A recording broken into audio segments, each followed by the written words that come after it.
Hello, and welcome to Have At Us Reviews for Your Pleasure, where we share our honest thoughts, opinions, feelings, and often hot takes. I'm Nietzsche. And I'm Joshua. And this is episode 30. We're going to be talking about Harry Potter, movies 1 through 4. This is our second Harry Potter episode. We talked about books 1 through 4. That episode's already out. You can go listen to that. There's a lot of hatred that I spewed on that. And that's going to continue in this. So you got that to look forward to. We're going to be spoiling these movies. And the books, probably. After this, we'll have an episode that deals with the books 5 through 7. And then the movies will be another episode. Same format that we're doing with this. Now, before we begin, though, we want to invite you to Have At Us. Our links are down in the description. You go do that. All right. Let's get into it. You know where we should start with. I didn't think that these movies would make me think less of Harry Potter. But they did. They did it. They accomplished that. I thought they were going to be bad. I didn't think I would like them. But man, I walked away from these 4 movies just being like, how did you make something that was already bad worse? That's quite impressive. And I know you agree with me. No. I know you're over here like, wow, I finally see it. I'm finally not going to be oppositional. I'm just going to agree wholeheartedly with everything you think and feel. Wouldn't that be quite the episode? That'd be something. Like, yeah, man, you're really right. I couldn't have said it better myself. Man, you're really on the ball with this. That episode right there. Yeah, boom, done. No, the movies are what introduced me to Harry Potter. I remember seeing a lot of these movies in theaters. I did not see 5 or 2. Those are the 2 I did not see in theaters. I saw everything else, though. And I remember being really... I actually don't remember the experience of seeing 1 very well. That is way too far back there in history. But I remember seeing 3 very well. And that was really exciting. That was a great time. I don't know if 3 or 4 is worse, honestly. They're both really bad. 3 or 4 is... Okay. So 1 or 2 is better than 3 or 4. Well, 2 yet again gets to shine through as the best. 2 is the best. Yeah, 1 can follow. 3 and 4, though, I don't know. It's like they tried to make it as bad of an experience as possible. Now, is this because it's a bad adaptation to you? Is it because it's just a bad story? It's not developed properly? What stuck out to you as negative? Well, they're both very bad adaptations. But they just pull just enough that you're like, oh, thanks for reminding me that you just pulled this line from nowhere, basically, because this scene happens way over here, but now we're way over here doing this weirdness. But it also doesn't adapt, like, it doesn't make itself its own by failing to be a good adaptation, right? It's just kind of hodgepodge nonsense. I didn't think anything was that interesting in it. A lot of their changes were really weird in both of those. Like, I didn't have a lot of detail in the books, but you decided I needed less. That's a feat and a half. Now, do you think the first 2 movies were good adaptations? I think the first movie is a pretty good adaptation. I think the second movie is fine. Right, it went lower, but I moved on. I enjoyed that movie more. Interesting. But 3 lost the plot.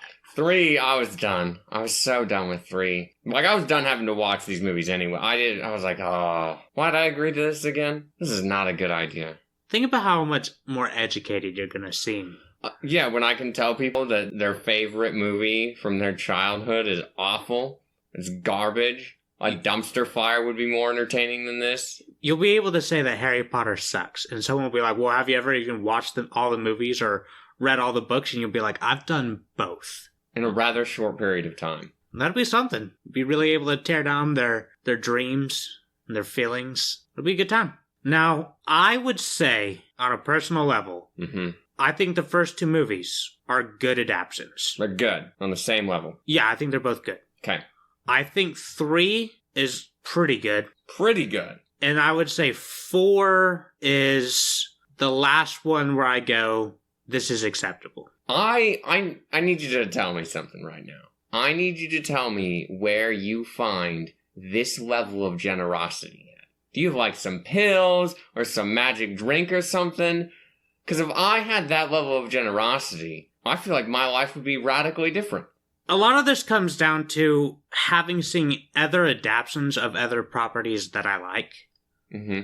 So, like Wheel of Time, my favorite book series, right? By far, I love this series. I literally listen to these books several times a year, or read them, or whatever. The first season comes out on Amazon. That's an adaptation that I just cannot get behind, because I feel like it's destroyed the core of the story on some very fundamental lore levels, and a whole bunch of other problems. Whereas I feel like these movies keep the spirit of these books alive. I think a lot of that is buoyed by a really strong bit of casting. And I also think they've really done a good job of bringing the wizarding world, as it were, to life. So Hogwarts is very cool in the movie. It looks very cool. It looks like somebody you'd want to, like, I would want to go there and see it. I don't know that I need to go and spend, 7 years of my life there, but it would be a really cool place to go. And like Diagon Alley is really brought to life with these movies. Things like that, I think, really help keep the spirit alive, maybe even enhance the story in a way. The books and the movies, I think, in that sense, work really well together. Because I think the books don't do a good job of describing the world very well. Whereas I think having the knowledge of the movies really helps to enhance that and makes the books better in retrospect. So there's all of that. And then the first two movies follow the story pretty dang close. Obviously, there's things that aren't there. But the big events are mostly all there and are mostly intact. And they're pretty well done and brought to life pretty well. 3 is where you start taking some liberties. Some real large liberties, though. Yeah, I don't disagree. I think this is where I understand, because this is where the books start getting a little bit more detailed, a little bit larger in scope. They get a little bit darker in tone, and it becomes a lot harder to get all of that into a movie. So I think 3 does a mostly good job of getting that in there. I think there are things that could be different, but overall, I'm pretty happy with it. Prisoner of Azkaban has always probably been my favorite movie of Harry Potter. I've always liked that one a lot. It really hit me hard as a kid. I liked it. And then you get Goblet of Fire, which is the first Harry Potter book you could probably say is a pretty decent length book. And it's also where you start seeing major cuts and some pretty major changes.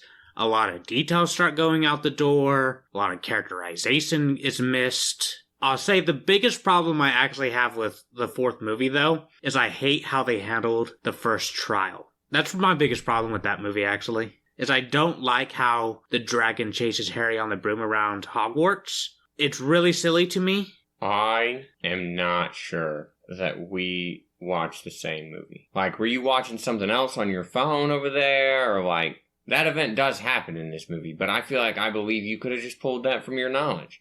That is far from the worst offense in this film. So far.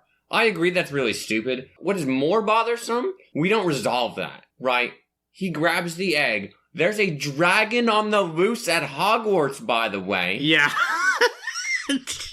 Fine. No problem. It's almost like the implication is that it died when it fell, but I'm like, that seems unlikely. I also don't know why we would be trying to kill the dragon. It doesn't seem necessary. That's my biggest problem. Whereas I think, like, the second trial is done pretty well, in all honesty. The third one, I've mixed feelings about, but... The third trial's not even close to the same. It doesn't even matter, right? I don't even feel like it's worthy to be talked about. It's very radically different, but I do also understand how weird the book portrays it and how that would be very hard to transfer to screen, especially when you don't have the development of some of these creatures. You don't have any development. That's the problem. I don't know what to say to that. What you say is, yes, that's absolutely right. There was no development of Harry learning these spells and trying to prepare himself and do these things. There was no developer of the Hagrid pet things, the skewers or whatever. Right. There's no development of them kind of feeling like they're 4 champions, kind of together, but not really. We started off with, these people are tied, even though that makes no sense with what you gave me in the movie. What is going on? Yeah, that is really stupid. And then we do like, oh, well, to make this annoying or weird or whatever you wanted to do, it, like, attacks people. The maze. Why? Why does the maze attack people? It, like, eats people and, like, closing in on itself. And I'm like, what is happening right now? I do think it's a little weird, but visually, I don't think it's bad. I can understand where that would be very terrifying to go through. You're lost, it's dark, a little foggy out, you're trying to get through this maze that's massive, and things start closing in on you, you're trying to escape, you got vines coming up, grabbing you, trying to pull you under. I mean, that'd be pretty scary, but it does feel a little less life-threatening than a dragon, to be fair. It feels like you didn't know what to do because you cut so many things that you just said, all right, we're just doing our own thing. And then, when you're already bored and you just don't want to be here anymore, and you're like, we still have to go through all of the graveyard scene because you didn't cut that, and we have to go through figuring out that Moody is David Tennant, because David Tennant's a much cooler person than Barty Crouch. So... Okay. That's how that had to be. Uh-huh. I don't even know that that's accurate. It looks like it's David Tennant, though. So it is David Tennant. Okay. You're just sitting there, and you're like, when can we end this? And I was pretty sure we had cut all the actual last bit of the book, and I was right. No. Which actually, is a big setup point, I feel like, for what we're going to. But I don't know, because I haven't read past, 4 yet. Indeed. And I'm like, oh, okay. Like, her work was not good by any stretch, but I don't understand how you chose to make it worse. Like, why would you make this a worse experience? Factually, I do think the books are better. So in that sense, yes, it's worse. But I do not think that these are bad movies. I think these 4 movies are good to great. Are any of these first 4 great? 3. 3 is great. Yes. I would probably say 2 is also great. 2's not even good. It's the best of the 4. And it's not even that good. I don't even know what to tell you right now. I'm going to change it. I'm going to say something really positive about these. Are you ready? Yeah. You sound like you don't believe me. Correct. No, it's a positive. Okay. I think that the Dursleys, 100% grand. Like, it really portrays it really well. The acting on that is good. Okay. There's scenes. I'm really happy you said that, because that's one of the things I was actually going to ask you, is how you felt about them. Well, some other casting. But the Dursleys, I agree. Phenomenal choice of acting over there. Just really killing it with their portrayal. In the books, they're described a little bit wider, perhaps a little bit more frog-like or horse-like or whatever. She's got a horse face, I think. Yeah, says, which is a little ridiculous. I actually have some problems with that in the books. But I think they really capture the essence of the Dursleys and how miserable it would be to be with these people. I agree. I think that's really good. Now, then they fail. They're like, we got this figured out, but then we're not going to do anything with them in 3 and 4, basically. And I was like, that's all I was hoping for. I hated it in the books. I was like, can we not do more Dursleys? But then, in the movies, I was like, you nailed this. Let's go. I'll watch these scenes. No.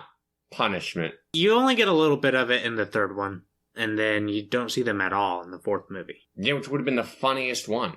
Like, that was actually mildly humorous in book. So it could have been actually funny. I see.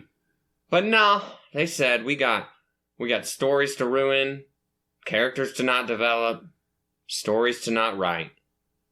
That's what they said in movie 4.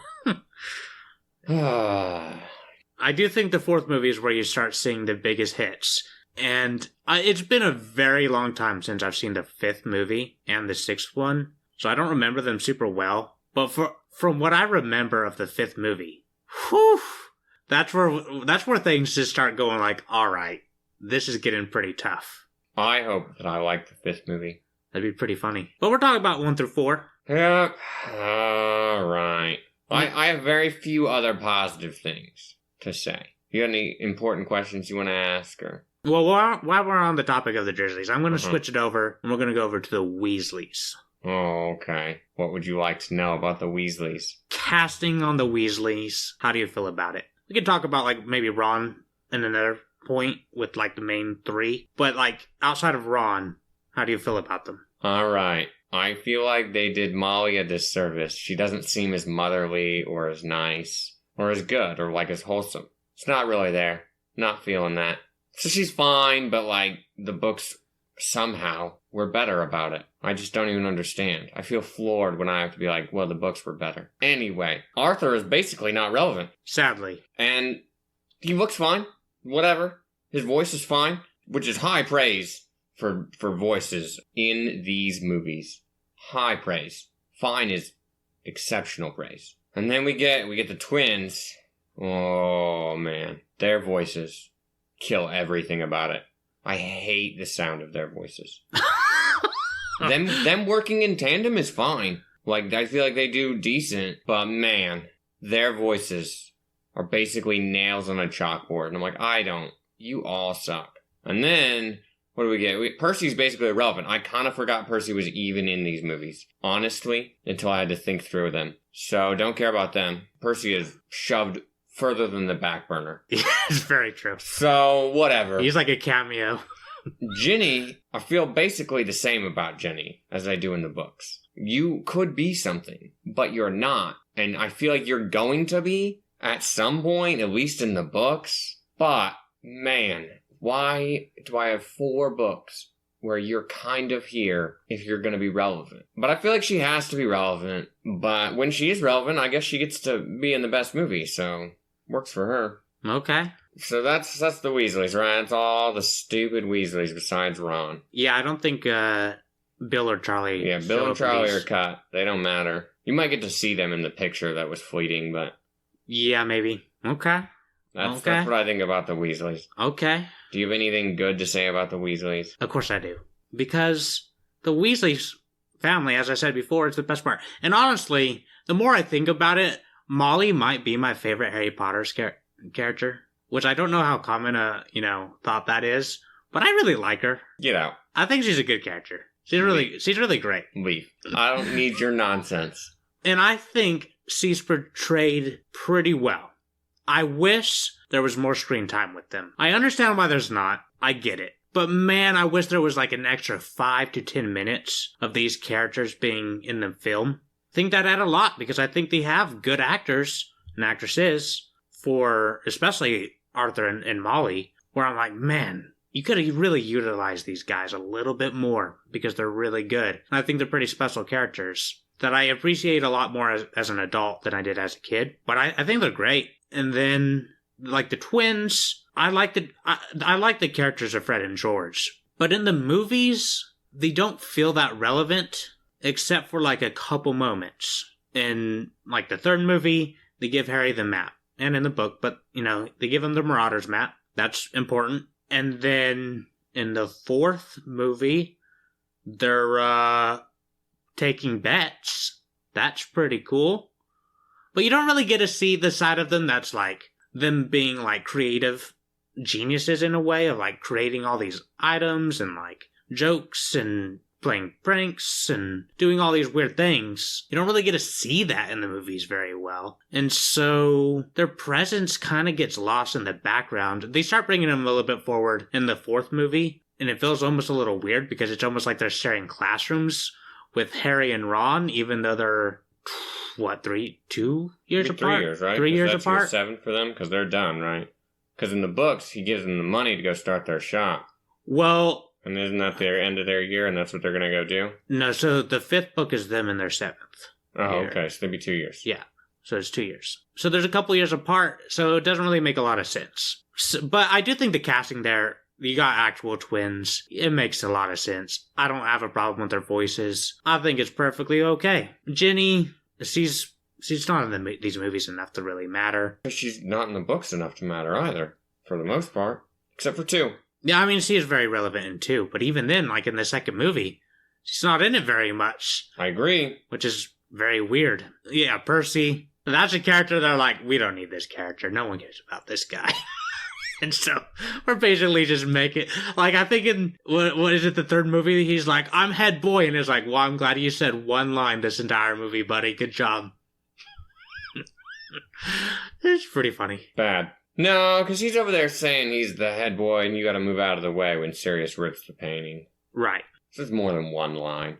It's basically the same line frequently, but it works. Oh, yeah, the Weasleys are not good. There's not really very many good characters. You know who really, won my heart over? Moaning Myrtle. Well, Myrtle already had won, so. Yeah. And she's great, but I was gonna facetiously say Hannah Abbott. That's what I was gonna say. Yeah, your favorite. Mm-hmm. But Myrtle delivers yet again. That's what my notes say, by the way. Oh, okay. Coming in. I was really happy and impressed, because I liked Myrtle. And she acts that really well. Like the voice acting and how they animated that, or whatever they did there. It's not really animated, but grand. All good. Works really well. She got kind of the weird cackle thing going on, and it sounded exactly how it should. That may be the best thing they did in these 4 films. Is adapt her. Correctly. Okay. I do think her appearance in the 4th movie is very funny. It's really awkward. Yeah. And they really sells it. It's done really well there. I don't really like the bath thing looking not at all how I thought it was supposed to look. That was really weird and stupid. Whatever. But Moaning Myrtle, great. As always. I mean, there's something at least for you. There is that. Yeah. That'll be the one thing you can tell these people you're making fun of. Like, I'll give you one thing about Harry Potter that was good. Moaning Myrtle. And they're just going to be like, what? The sad reality is this is exactly how conversations go sometimes in my life. Like, those exact phrases, too. I'm just like, all right, I'll give you. There is only one good thing about this, and you better get it right. Yep. You better tell me what it is. And then they say something stupid. Not like Moaning Myrtle. That's the correct answer. Right. You know who's a sad character? Neville. Neville. You wanna know why Neville sucks? Because it's not set up. It's barely set up in the book, but it's set up enough. But it's basically not set up at all for any of his interactions, except the one they changed. Are we talking about book 4 there with the change? Yeah. Okay. Otherwise, I'm just like, why are you even here? Puberty hit you really hard too, buddy. Oh my god. Hard. The actor really hit some growth spurts. I saw a picture of him as he is now. I'm like, if I saw you, I would not know you were Neville. I'd be like, I don't know who you are. No idea. I assume he's got some good facial hair going now. Yeah, he's got like a 5 o'clock shadow thing going. And I was like, all right, yeah. This, very different than the baby face of the first movie that he had going on. Yeah, I mean, it happens. These are long-running movie series, and I'm like, I get it. Yeah, it's 10 years. But I'm like, it's every time he comes on screen, I'm just like, okay. Rupert Grint and her, Emma Watson, I think, were like 10 and 11, from what I read, when they were cast for their roles for the first movie. So they're more or less age-appropriate. And so, you got this 10 years. You're going to be looking very different than when you start. Who's Rupert? That is Ron. Oh, thank you. I didn't know that. Yeah. I mean, they look different, which is fine. But Neville is massively different. Very noticeably so. And that's whatever. I move on, kind of. But it really did bother me a little bit. It doesn't bother me. I actually think it's one of the coolest things about these films from a technical standpoint is that you actually see these people grow up, and that's a pretty cool effect that works pretty well with the movie. They start to look, I think, a little too old later on, but, I mean, what do you do? They all look too old in 4. That's how it's gonna go, I guess, but it's close enough. Do you have any other characters you need to hear me talk about? How do you feel about Hagrid?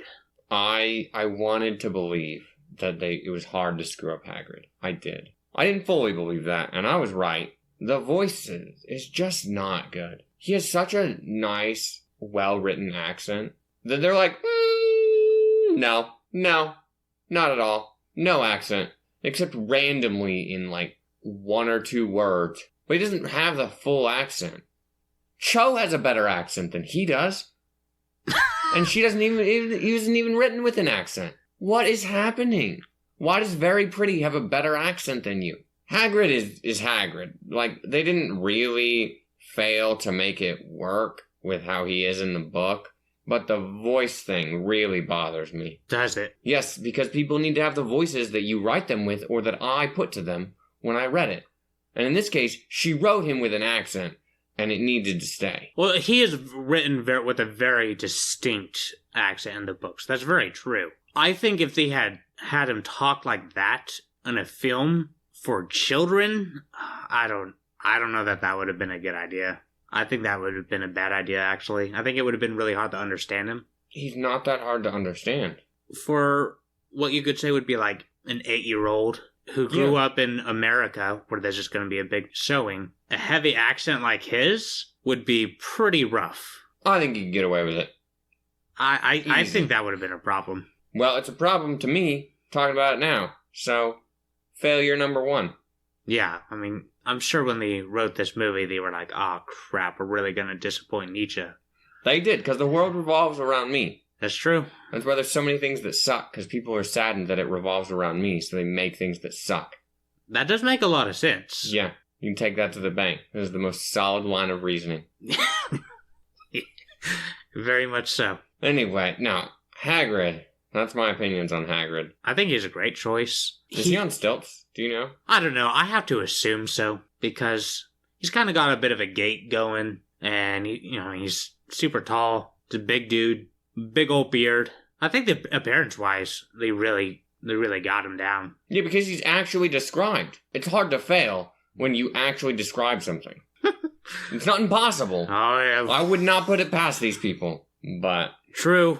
But I like Hagrid a lot in these movies. I think he comes across as really lovable, like a good guy. Maybe not the most responsible teacher.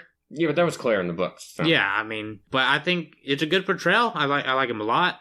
I think a lot of the teachers in general are done pretty dang well. Like Binns? Yeah, I mean, they nailed it. He's a dead man, and so you don't even see him. That was such a weird thing to me. Like, why would you cut that? And then his relevant scene, you're just like, well, McGonagall can have that scene. Yeah, that's fine. No. That's an adaptation that makes sense. No, I don't like it. But because Binns would not have been an interesting thing to adapt to a movie. You're not really going to be able to make that super exciting. He's portrayed as a really boring character in the books, and it works there. I think that'd be pretty weird on screen. I understand why Peeves is gone. No, because Peeves is a real plot device. That's basically his whole purpose, is to be a plot device. And so you had to cut a bunch of things because you didn't want to use Peeves. I mean, I understand. But I also understand why it would be hard to incorporate him well into these movies. I don't think it would have been that bad. I really don't. But the ghost thing seemingly is not something they wanted to deal with. They don't appear very often. No. They kind of appear in the one big intro scene. And then they're pretty irrelevant for the most part. Yeah, you only really get him... You get nearly Heather Snake again when he's petrified. Mm-hmm. Do you see them in the third movie? I don't think you see it in third or fourth movie. Yeah, they're like, we don't got time for this. Get them out. Well, I feel like there's something that, it was hard for them to do or something. I mean, so the first movie comes out in 2001. I don't really know how hard it was to get them on screen. I think what they have of them is pretty good, but I don't know how difficult that was. And I don't know that they're so relevant that they felt like they needed to develop them. Like, these movies are pretty long as they are. I don't know that they're like, well, let's add an extra 10 minutes on just so we can get the ghosts right. I mean, in movie 1, they're there enough to make it work. Movie 2, not so much because you cut Peeves, and Peeves was kind of important for some things. But that's fine, whatever. I moved on and decided that they suck a lot. You get that weird scene in 3 or 4 where they're just crashing through the window, a ghost thing. You're telling me we can waste time on that, but we can't put other scenes in there for that? I don't get it. You can't justify time's sake when they'll waste time on random stupid things like that. That's probably 20 seconds, if that. And it shows them as existing. And so you create that idea that they're still part of the world, but you don't develop them because they're not important. And so Except that they makes are, sense. It makes sense in the context of a movie. But the other teachers, how about Snape?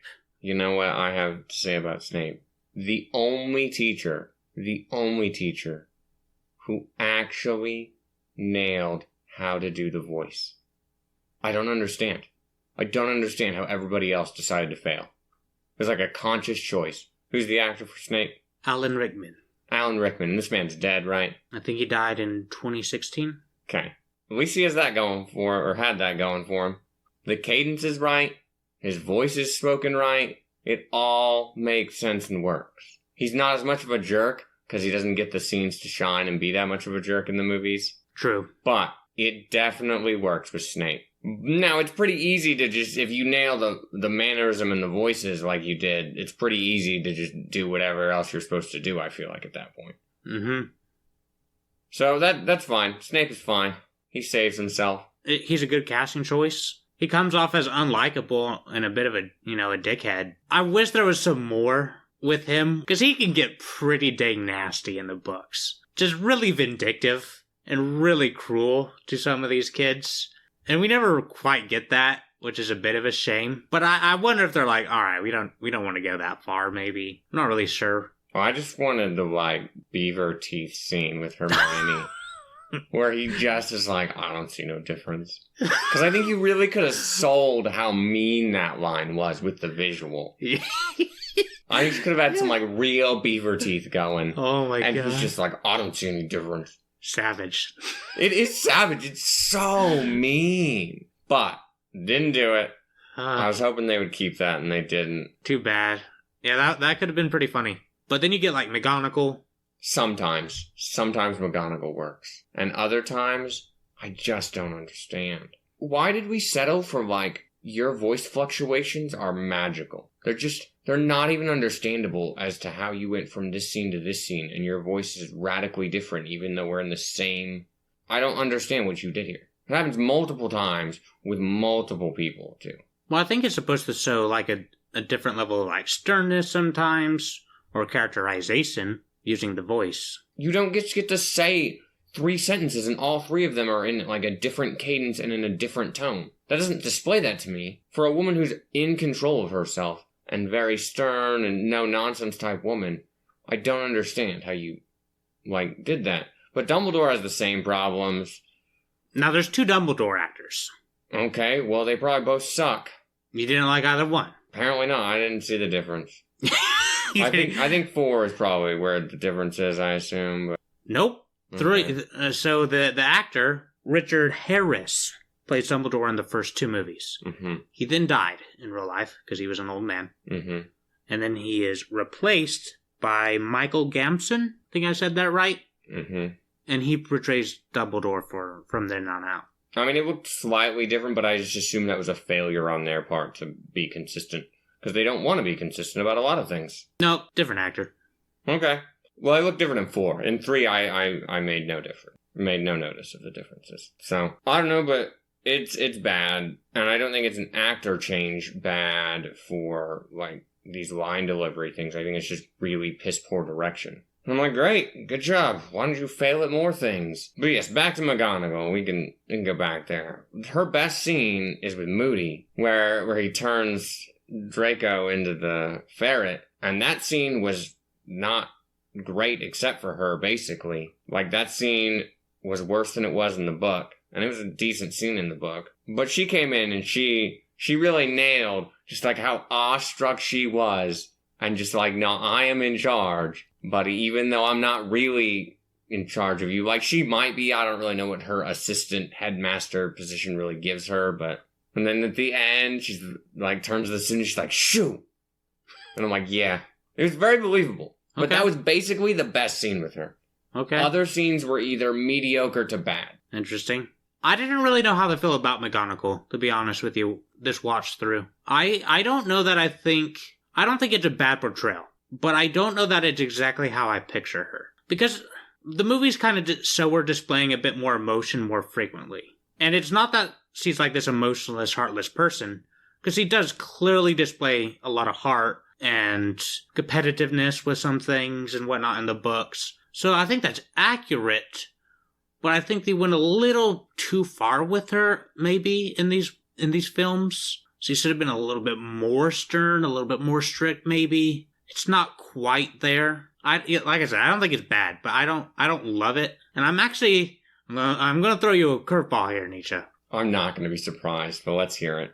I actually mostly agree with you on Dumbledore. I'm impressed, actually. You win. I am surprised. All right. I have problems with both of the portrayals. I don't think it's right. The problem is that he should have been very, toned down and just not anything. He should have delivered his lines in a more sagely, nice fashion. Yeah. Right? I don't need you to basically be like the wizarding equivalent of Gandalf, because that would be wrong. Correct. Even though that's basically what your character is. But you really needed to control the cadence and the voice a lot. Mm-hmm. I don't hate the look necessarily, but I don't love it. I think the second actor, the look there is pretty decent. I don't know, but then I feel like the direction with him after halfway through 3, I feel like it's just that he's an angry old man, basically. And that is never how it's portrayed in the books. Mm-hmm. And it just doesn't really work, and it kind of sells it short. And I was like, okay, whatever. Yeah, so in the third movie, going towards the end of the film, where they're using the time turner to go back, when they go through that and then they see him in the hall again as he, closes the door, there's that interaction. It's like, oh, we did it. And then he's like, oh, did what kind of thing. There's these little moments like that where I feel like the acting there is very weird and not at all how I would portray him. And then you get him in the fourth movie after Harry's name comes out of the Goblet of Fire. And he, runs into the trophy room where they're all at, all the champions. And he, grabs Harry and, shakes him, runs him up against a trophy shelf. And is like, did you put your name in the Goblet of Fire? This guy's finger waving. Yeah! And it's like, whoa. That's not Dumbledore. I'm not saying that Dumbledore can't get angry, but he wouldn't get angry like that at, a student. And maybe if it was, the most extreme thing you could possibly imagine. But this is not Dumbledore. This is not a proper portrayal. There's a lot of nuance, I think, in his character in the books where he can be very polite, but he can also be pretty witty with it. He can kind of be a little rude if he wants to be, but he does it in a more clever way. There's a cleverness. There's that wisdom you see inside of him in the books, or at least understand to be there, but these movies don't have that. I don't believe that Gandalf in this movie, the Dumbledore, same guy, is him. I think this guy's just an old dude who I guess is pretty cool, maybe. Yeah, it doesn't work for me. No, it comes across as like a grumpy old man. Yeah. And I think that's why you cut scenes like the end of 4, where I think he's very clearly upset with, what is it, Fudge that he was having the conversation with at the very end. Whoa, where he's talking about, I don't know which conversation we're talking about. Where Sirius is in the room and they're all, he's like, Voldemort's back, and he's just trying to convince Fudge that this is what it is. Oh, right? Okay, yeah. Yeah, and he's very clearly upset. Like, Dumbledore is upset, but he keeps it under control, and he's like, we're not on opposite sides if we're both still just trying to do this, buddy. Right. Right.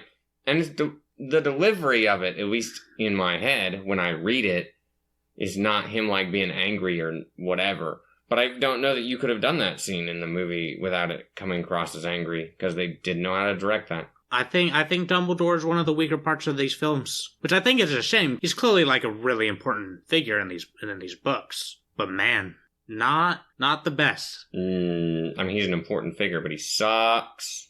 I like him the same in both of these. I just think this is a really poor adaptation of him. Well, I like him a lot in the books. I don't feel that way at all in the movies. Mm-hmm. But that's the one thing I'm going to give you so far. So, woo-woo!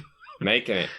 Other than that, most of the teachers are whatever. I guess you get like Professor Trelawney, however you say that. I think that portrayal's pretty okay. I really wanted the scene, or just the lines, of McGonagall just trashing her, though. Because those are really funny in book. Yeah. Where she's like, when they get to her class after the first session of that, I think that scene would have worked and fit and done really well. She's like, oh, what are you guys so down? Like, oh, we just came from, what is it, divination? Yeah. And like, she's like, oh, who's dying? Like, with a roll in her eyes is what I imagine. Yeah. I'm like, yeah, that could have been good. I feel like that would have been a smart choice, but you didn't do that. But Trelawney is just weird. Totally. I don't really feel like they portrayed her well in that. Like, it just doesn't really work at all. I think it works for the sake of the movie. And being this character that you're really not going to have a lot of time with, so you need to make a pretty strong impression with this character, I think that works. It didn't work very well to me. But that's fine. Yet again, another failure. Yeah, very sad. That's all they do. Very sad. Hermione leaving the class is an irrelevant scene, too, because you didn't set it up. Yeah, very true. You're like, okay, I don't know. Her leaving, why does that really matter? Makes a lot more sense when you're like, oh, okay, she just said, screw this class, I'm gonna just take it off the list. I got enough to worry about. Well, you didn't set up that Trelawney had said, like, someone's gonna leave our midst at this time of the year. True. And that really sells her leaving, right? It makes it where Trelawney is clearly mocking this girl and making it worse and making her not want to be there. Because she knows that she can do that because Hermione's going to be an easy target. Oh, yeah. Because she's not going to be able to do divination and she's going to think it's stupid and annoying. And all you got to do is mock the, book smart girl that she's not doing great in your class, basically. And she's going to leave. Yeah. 100%. It's pretty clever on her part, really. I agree. That's my point, yeah. Right? Like, so why have that scene if you're not going to set it up where it actually worked? Yeah, I mean, I agree. This is where transferring books to a live action medium, generally movies, becomes really difficult. Is because it's like, all right, there's a lot of things here that are really cool, but how much time would it take to set that up realistically? You're going to have a whole introduction scene with these characters. You'd have to have another scene with them coming back and more interactions and start developing that interaction of like hatred or dislike between Hermione and her. And then you'd probably need another one after that where she actually leaves to set that up properly. But that's a lot of time. So then don't show the scene where she leaves. I agree. You could have just taken that out. But you had to set up the other scene that you just pulled from way late. Honestly, you could have just made it so she was never even in that class. So you could have just been like, I'm not taking that class. This sounds stupid. Well, they didn't even discuss what these classes were or like that electives basically were happening. True. So there's definitely things you could have done, but they didn't. It is what it is. It's not a big deal. It's a small moment. But as a detail-oriented person, there's a lot of these small moments, and they just add up, and they're really annoying. And it's just like, okay, why? I don't. Stop. Just don't do these things. Just stop. When does this movie end? I don't know. I feel like I'm probably only like 5 minutes in, and I'm probably already asking when it ends. Whew. These movies all felt very long. They're pretty lengthy. 2.5 hours about. Yeah, too long. Too much of my time wasted down the drain. But now you'll be able to enter, like, trivia questions. I could probably, at this moment, do pretty decent with some Harry Potter trivia. Yeah. Maybe that's what we need to do after we're done with all of it. We just do some Harry Potter trivia. See how that goes. Do an episode of you asking trivia questions and me failing. I don't think that'd be very funny. I would think it was funny. But if other people think that's funny, you comment, you tell us all about that. How did you think about the spiders in movie 2? The spiders? Yeah. I think that the effects on that are fine and no better. Aragog is Aragog. Whatever. I don't really understand why you cared to make the detail of the spiders fleeing all the time a relevant point when you can't get all the other details right in a lot of other things. But you did that right in 2, so I gave it to you as a point, as a positive, but... Interesting. I remember the second film. I was at my uncle's house when I watched this. And I didn't know they had it. And they were like, oh, we're going to watch, the new Harry Potter movie. And it was kind of late. But I was like, what? I want to stay and watch it, kind of thing. And so I did. I got permission. I stayed. And I remember being kind of creeped out by this movie. Well, you don't like spiders. Well, that's very true. I hate spiders. I find them very disturbing. But more than just the spider, I'd say, like, the writing on the walls and, like, things like that as a kid. That was kind of creepy. There was just kind of an atmosphere in that movie that I found to be a little bit more dark than the first film. And I remember thinking, oh, wow, this is a little bit more scary in nature. And I was always like, as a kid, I was kind of curious how much more dark it would get. Because I'm like, this is only the second one. The heck does the third or fourth one look like? I have no idea. I wasn't reading at that age. I got better things to do. But I remember it being a pretty strong impression. And the spiders, whew, creepy. What a terrifying thing to have to do. Ron's acting with the spiders, though, nails it. Yeah, he does. That might be the only time he nails anything. It might be the best thing he's done in his entire life, maybe. I don't know what this Rupert kid's done outside of this. I don't know what he's done outside of this myself. So, him acting legit hysterically terrified worked. He really played that. Made it work. Again, something that works in 2. Like, True? I'm just saying, you're not wrong. 2 is the best film, and all we're doing is showing that it's the best film. Myrtle is mostly in 2. You don't get a whole lot. You know what else I like about 2? What do you like? Tom Riddle. I think the acting just sold it to me. The voice was right. The look seemed right. Everything seemed right about it. Really sold it for me. I think Tom Riddle in there is pretty good. There's someone else I think is great. Well, he's not great because he's a bad character, but his portrayal is good. Good old Lockhart. Lockhart, man. Awesome portrayal. Yeah, I'll give you who's the actor for that. Kenneth. I don't know how to say his last name. You're not even gonna try. Kenneth is not important enough, buddy. You hear that? Brunau. I don't know. Mr. Brunau. If you're listening, you weren't important enough for us to try and remember how to say your last name. I want you to know that right now. I don't know this guy. Your betrayal in this. Really good. It really sells exactly what the book told me it was. He just comes in and he's got his smile and he just like tilts his head and you're like, oh, I know who this guy. That's a guy you would meet. You're like, I already know you. I know exactly who you are. And it's so good. I love it. Yeah, I hate his character. I really do. You're supposed to. Yeah, I don't think you're supposed to hate all interactions with him. I think you're supposed to find some of them kind of funny and enjoyable. I mean, I do think they're funny. But I don't find any of them funny or enjoyable. He's just kind of an idiot and stupid. And I hate it. But the acting is exactly what it should have been. I'm not gonna lie here. Man, I think it's awesome. That's one of my favorite performances in these films. I just think they really got it. They got his clothes right. Just his interactions are really funny. Yeah, awesome job on that one. Going to the fourth movie, there's one scene in there. Watching this again, I was like, wow, they really got this scene down, I think. And that's the Unforgivable Curses scene with Mad Eye. No, he uses 2 spiders instead of 3, and that bothered me quite a lot. Oh my God. I think that the differences and how he does the... What is the stupid controlling another person curse? Imperis? Imperio is what they call it. It's the Imperius. Yeah, Imperius curse. I think that scene works in the movie, but it's kind of radically different. But it only really works because whoever plays Moody did a good job, right?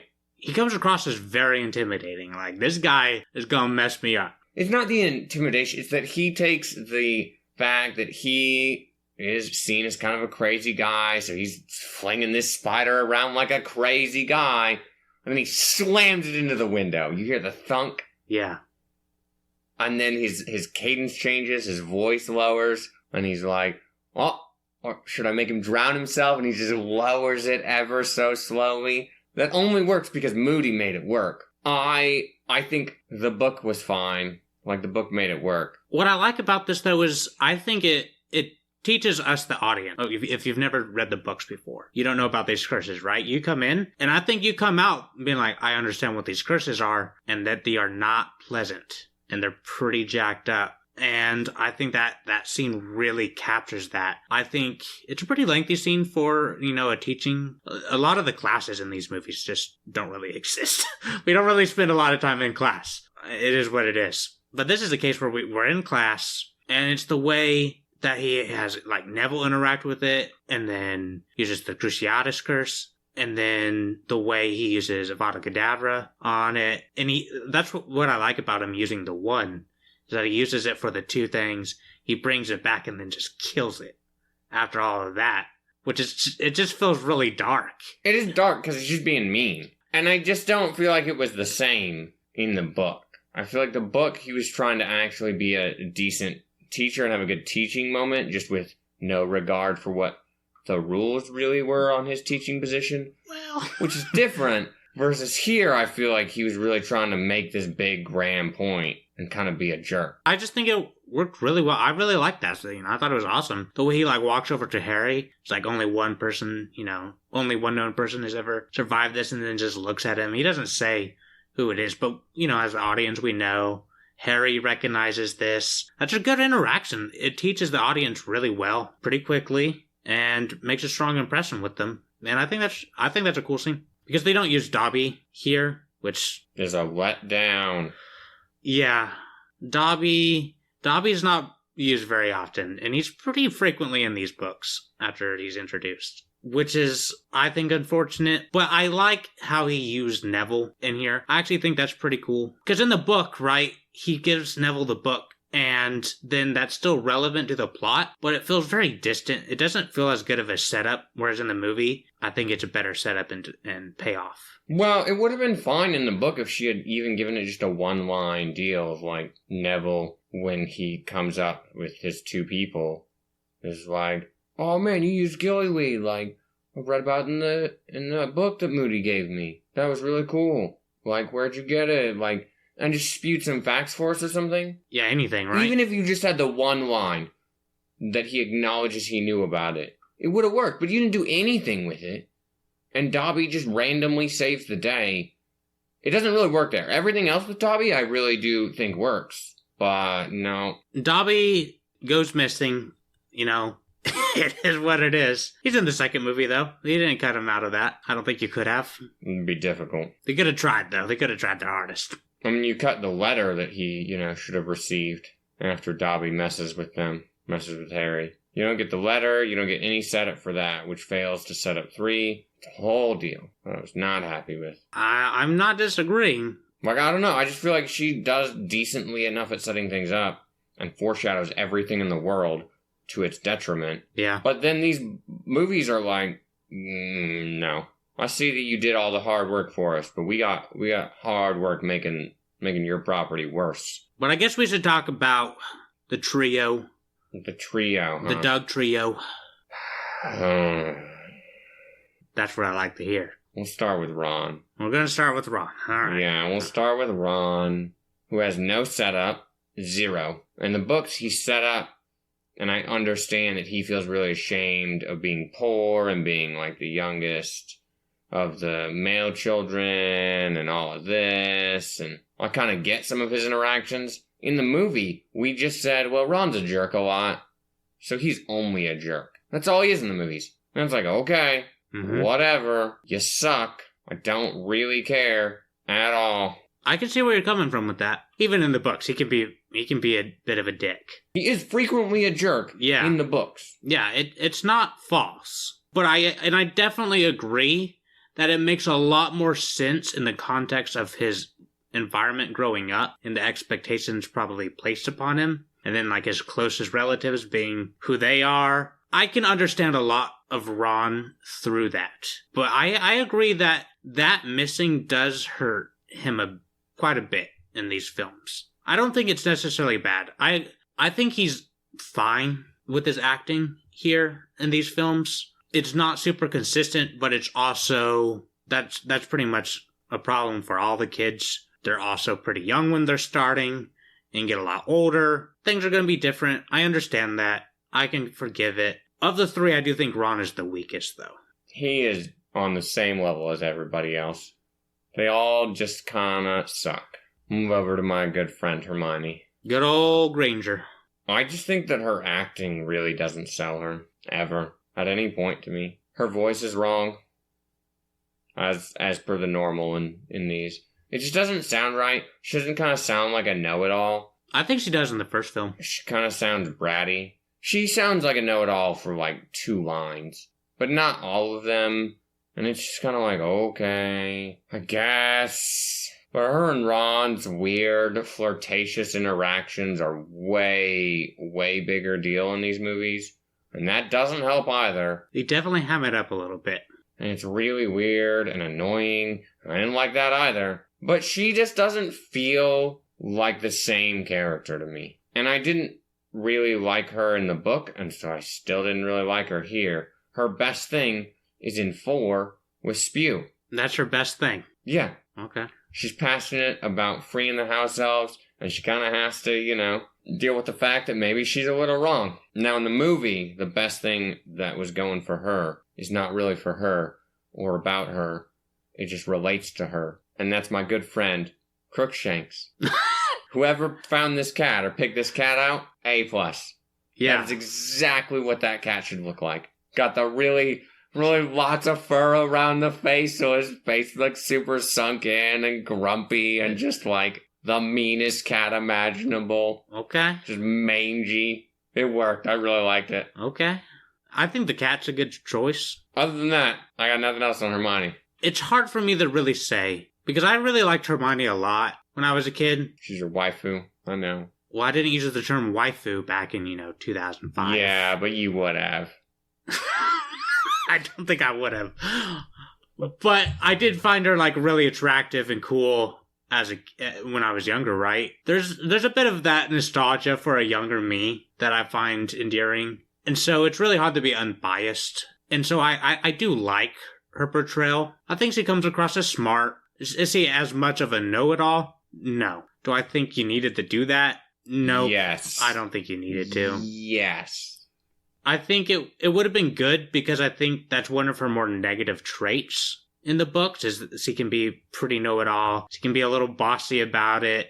And that's not super prevalent here. And so she has a little bit less character flaws, which isn't as good. Whereas I like that in the books. I appreciate that all your main characters are pretty flawed people. They do some pretty stupid things. They can all be jerks. They can all be really petty.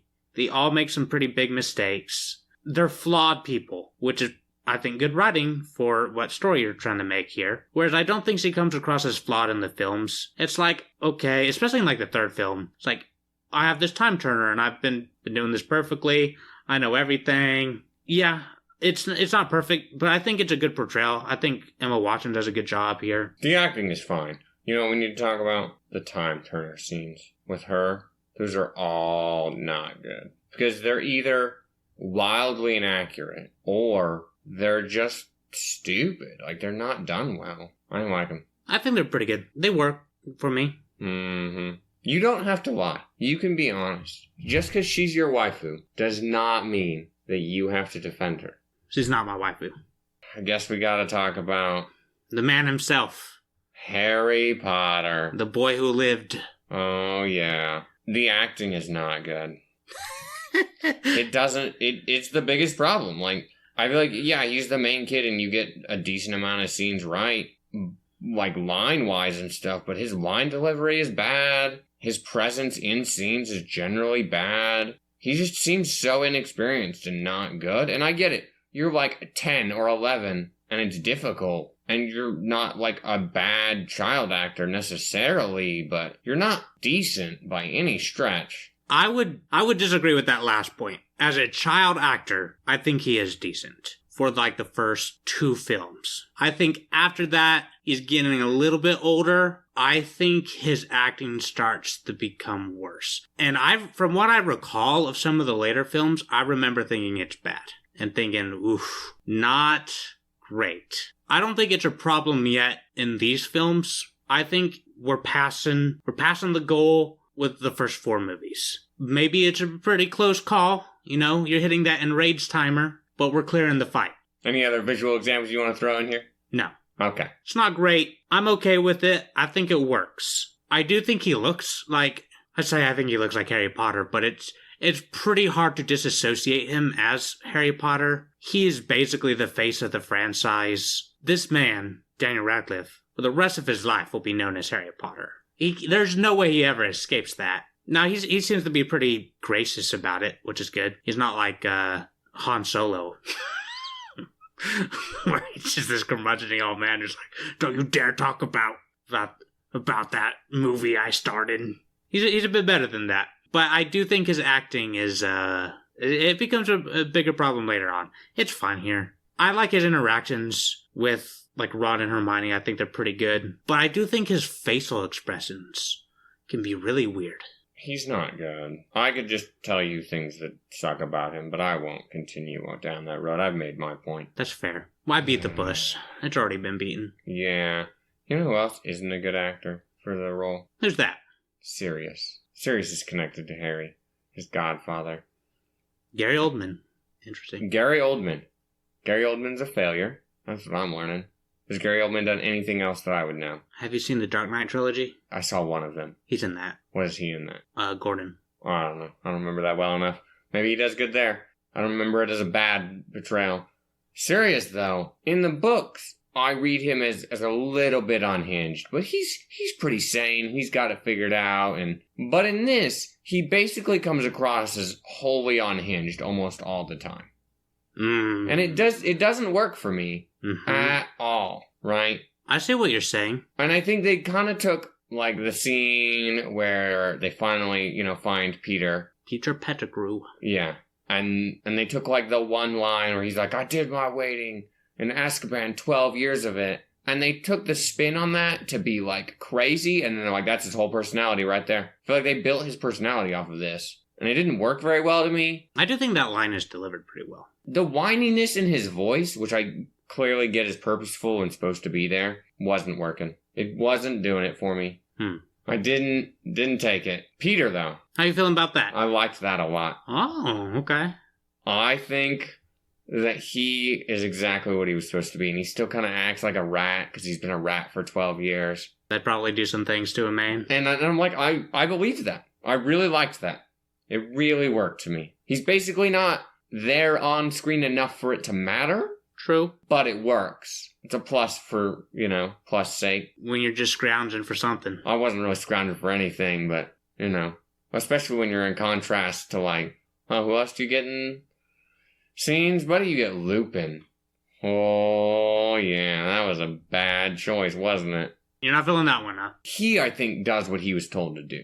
I believe that he is just doing what the director or whatever said. But whoever decided he should act like this wasn't sure what they wanted him to act like from scene to scene. He just doesn't make it work. And then they were like, well, we're going to cut a lot of these other things, but we still want these random scenes that didn't actually take place here. But we need them with Lupin, I guess. And I'm like, no, you don't. Lupin is just not great. I don't like his face. Whatever they did with his face, I wasn't feeling it. I didn't like it. It was too kind of clean looking. But they still kind of seemed like they needed to make him look a little, like, kind of mangy, because it's kind of how he's described. Yeah. And it wasn't working. I feel like they didn't find the middle ground, and it really didn't play itself. I didn't really like how he delivered his lines. I didn't believe him. Didn't believe in Lupin.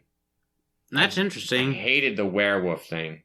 I think that looked god-awful and ugly, and the effects did not hold. Now that you say that, I actually do agree that I don't love the werewolf design.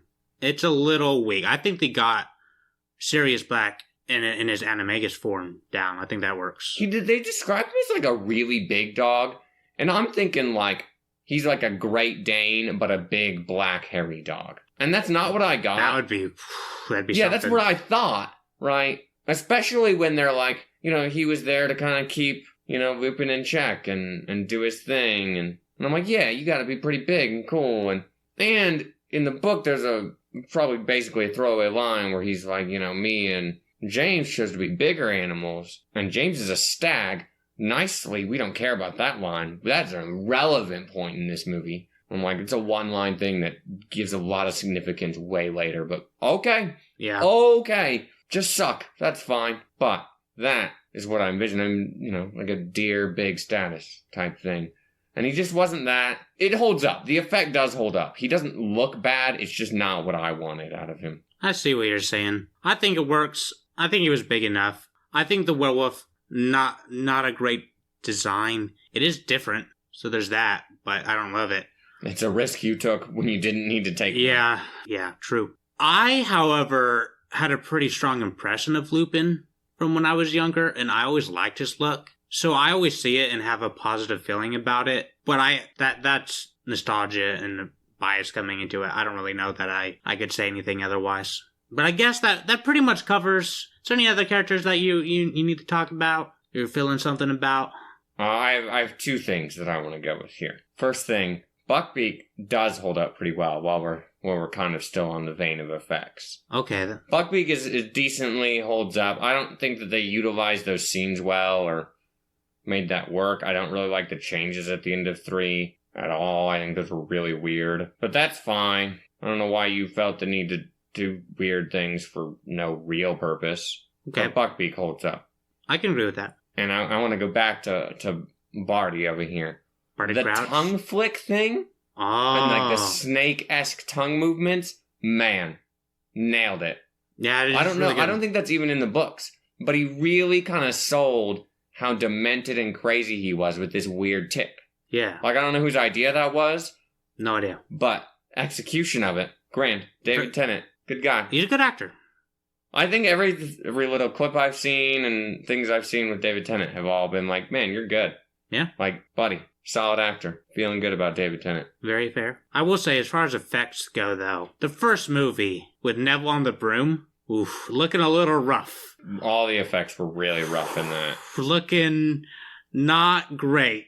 Now, I get it. It's a long time ago. It's been over 20 years. But, it shows its age. Whereas the second movie, which came out in 2002, holds up pretty decently. It's better. The Pixies don't hold up very well. That was They're a okay. weird choice. They're not awful, but they're not good. The snake does hold up. That's not really what I thought the snake was going to look like. Are we talking about the snake in the duel or the basilisk? The basilisk. Okay. The snake in the duel is a snake. I have a lot of problems with that scene because in the book it makes it seem more like Harry could have actually misunderstood, like that he was trying to get the snake to go away. But in that it makes it seem much, much more like he's like over there egging the snake on. And I think that was a really poor direction to choose that to go.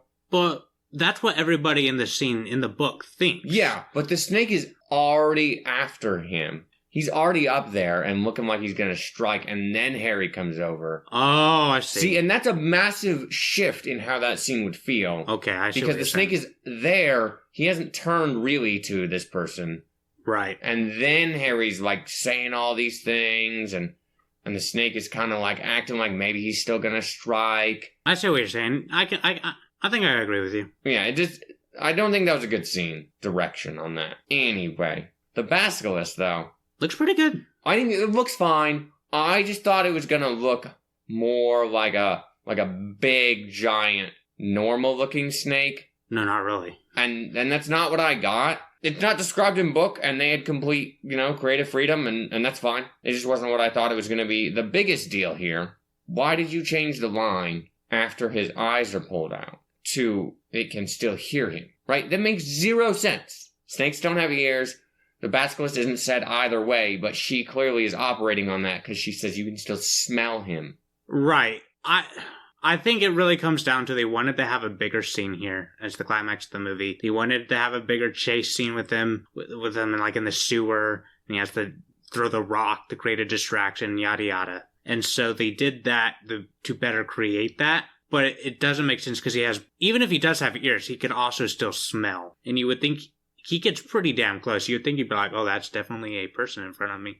Well, it's also like the vibrations. That's how snakes deal with life, Right. for the most part. This snake isn't good enough for that? No.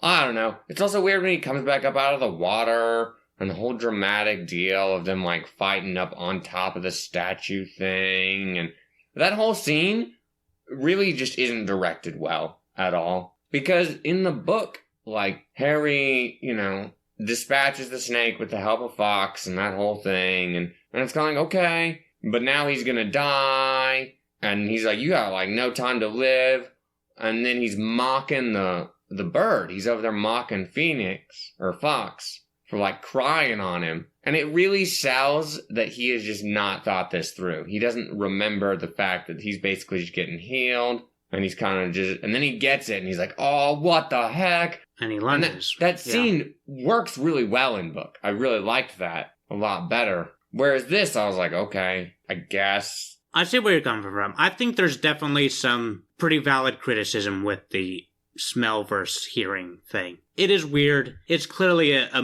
movie move. Like, we need a movie to be cool. And that's what they tried to do. I do like the moment where Harry stabs the basilisk through the head. That I think looks pretty dang cool. I think that's a good shot. So I'll give it that. I do agree with the interaction of Harry and Fox and Tom there is better in the book though. Yeah, it had a natural order to it and it made a lot of sense. Yeah, definitely 100%. You know what I also thought about during this movie? Just a random thought. I thought, because the Dementors freeze everything, as it says in the book too, why is anybody alive in Azkaban? Wouldn't you just make everything frozen? You'd be trying to lay down on your ice block bed with your ice block pillow, like very cartoony. Yeah. Is how I envisioned it. And I was like, I don't know. Man, that'd be hell for you, huh? That'd be bad. Well, I would definitely die. The Dementor wouldn't even get to suck, sadness out of me or happiness out of me. Yeah, it would just get there, and then I would die. I'd just be frozen to death and die.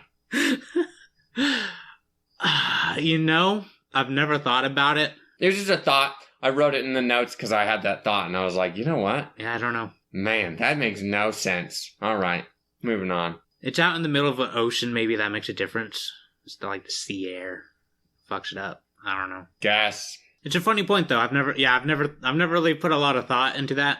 It's just an effect that looked pretty cool. I guess they look fine. I like the design of the Dementors. It's hard to screw up Black Cloak long, spindly hands. True. It's definitely hard to screw that up. You're not wrong. I wasn't going to be surprised if they did screw it up after movie 1 and 2, but I think it's pretty cool. Soundtrack. You don't like the soundtrack, right? You hate it? I don't hate it. I think the main theme is fine. But, we talked about Lord of the Rings, okay? And Lord of the Rings has 6 tracks, and they're all used again, and it's not very creative in that sense, right? But there's 6 of them. Right. And you just did a better job with that.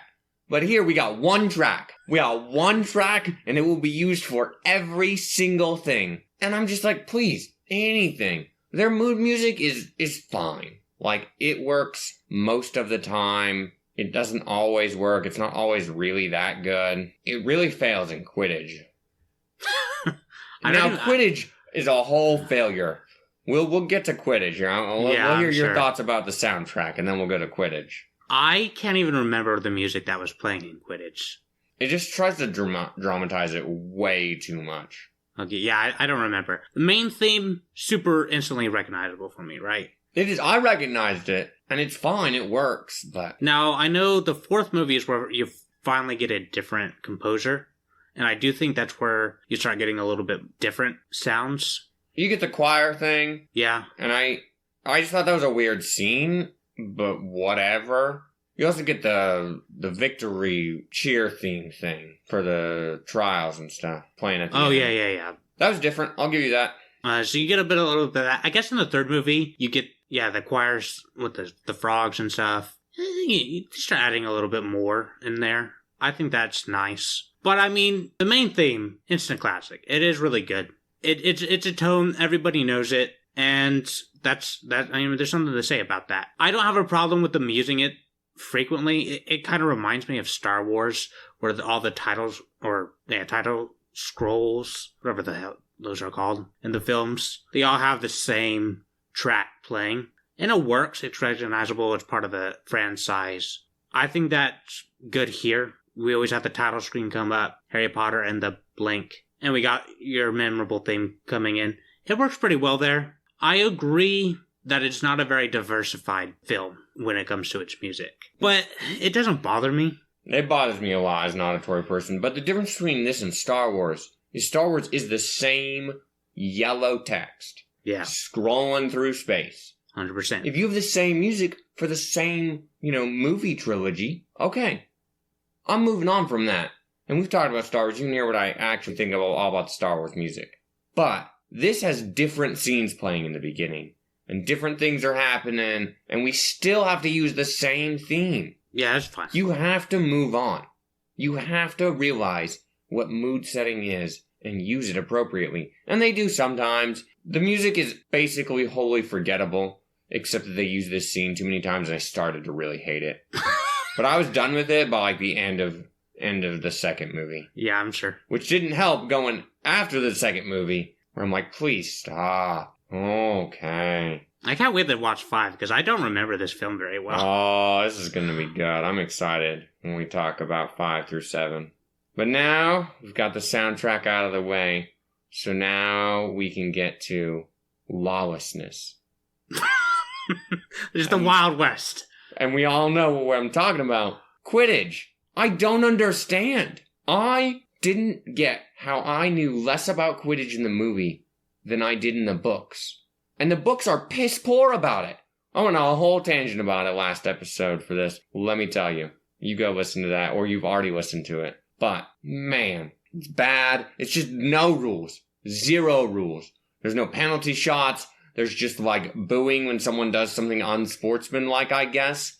But it doesn't really matter. Didn't someone get, like beaten off their broom or something, or, like, kicked off or something? I mean, there's...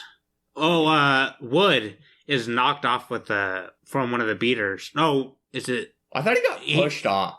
Oh, no. He's hit off by one of the bludgers. Because they switched the beater stick. Yeah. And then he hits him with it and he throws it back to him. And I was like, damn. lawlessness.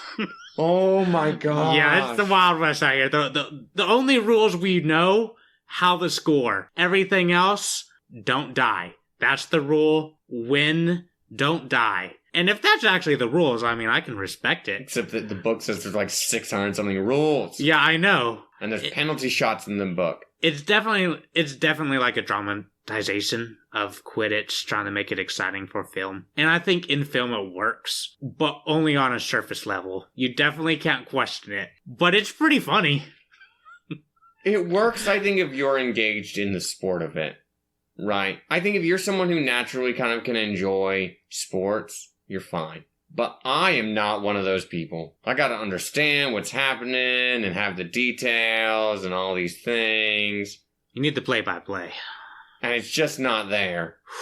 I think you would have done better off if you had taken from your 4th film inspiration and just said, well, there was a Quidditch match. Cool. That's it. And that sucked. That was really bad. But I don't know if it's better or worse, honestly, in the end, versus the first film where it's like a 10, 15 minute scene of just like zipping around in lawless land over here.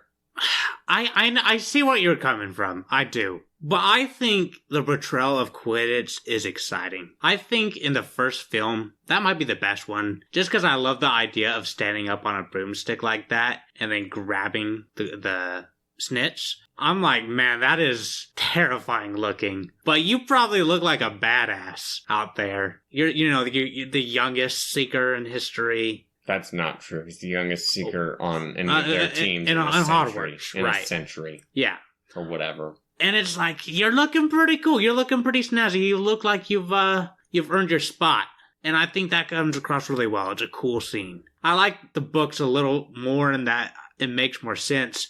But I also really criticize the book versions because they're so short and just, it's very odd. This is, I think, where the combination of movie and book kind of helps to elevate because you give the longer scene from the movie and then you get the details of how things kind of work from the book. And you can kind of create a cool world in your head for the wizarding world, but it does leave both sides open to some criticism if you're really going to lean at it, like you. I didn't have to lean at it very hard at all. True. You were kind of relaxed over there in your chair. It's like it's handed to me on a silver platter. If you want to take some easy pot shots, here's Quidditch. Quidditch is cool from an idea point, but it would be cooler if there was a book that just told me how Quidditch actually worked. Or just take a nice section and explain it, right?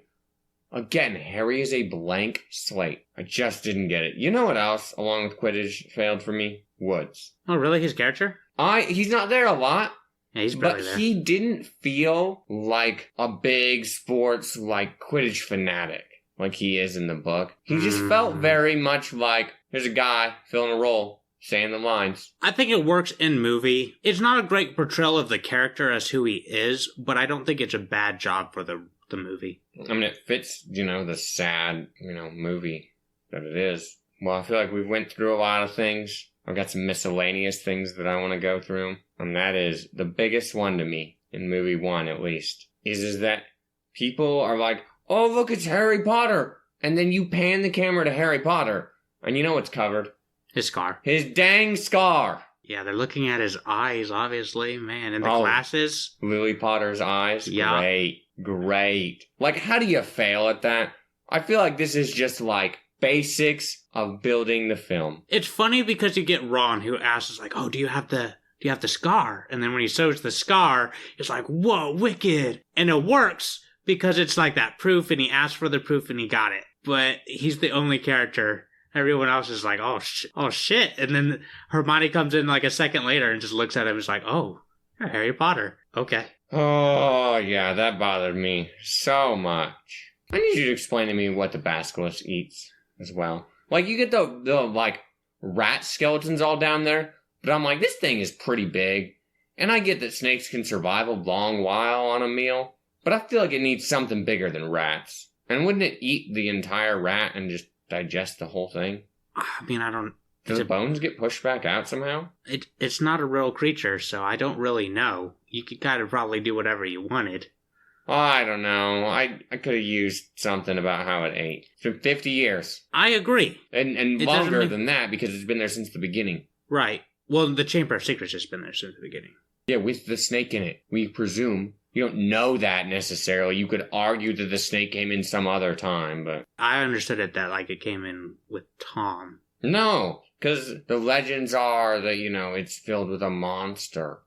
Wouldn't the basilisks have to be the monster that's there at the beginning? I mean, they say that it can live for, like, hundreds of years, but the school was founded a millennia ago. Just saying. The details. The eating thing launches all this in. I mean, it's a fair point. I was kind of wondering it myself. I was kind of wondering what else you might get down there. How is it connected to the sewer system? I'm not really sure. Rats would probably be the actual answer, but it's not a great answer. I just don't know why there's, like, all of them sitting there, like, as they fall down. Maybe they're just thrown down. I don't know. Bucketfuls of them. Just...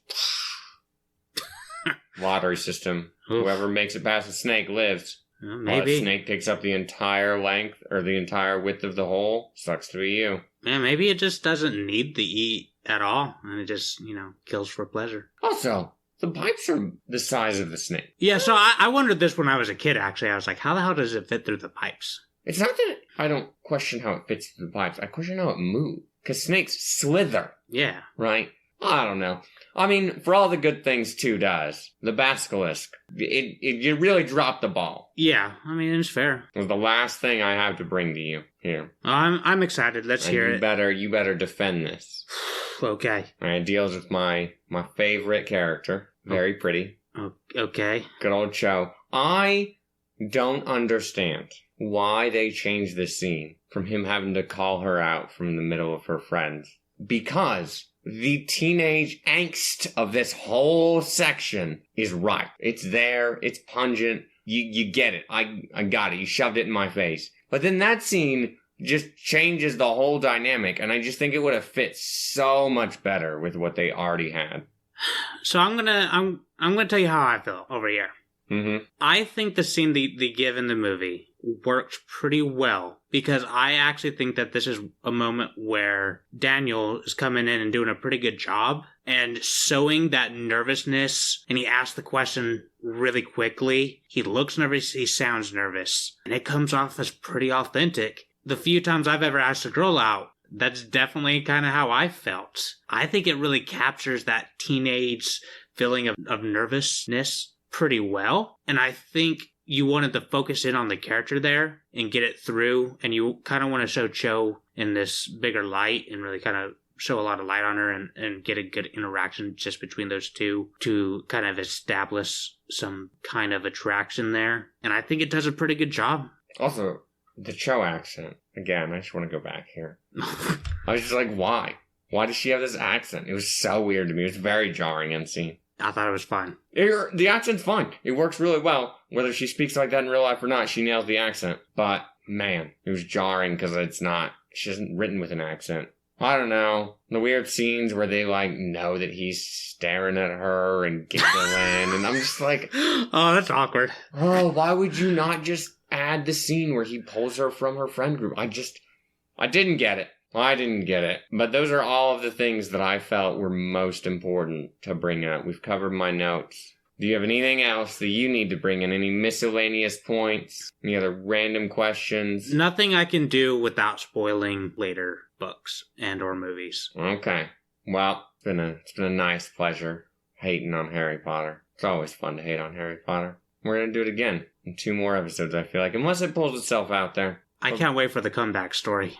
I hope it's there. Not really. It's more fun to hate on things. It's much more pleasurable. But this is about the listener's pleasure. And we want to invite you to have at us. You come comment anything you want.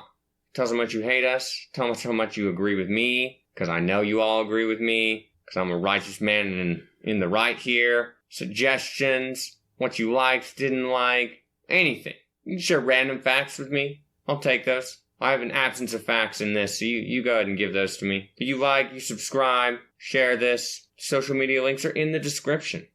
One more thing you can do. I know you've been practicing your magic. We're all out there with our wands, doing cool things on our brooms. You speak for yourself over there. It's a lot of fun, but I need you to put a mark in the air. A lot like Voldemort and his followers. It needs to be our mark. Something that we could put up in the air and you'd come to us. And you can become our followers. It's very important. Post those pictures for us to see. It'd be very nice to see who comes up with the best mark here. That'd be very kind of you. All right. I'll go first. We'll leave the listeners on your score here. Okay. I am giving this a 4 out of 10. Basically only saved from a worse score by 2. I'm going to average this out to a 7 out of 10. Have at us.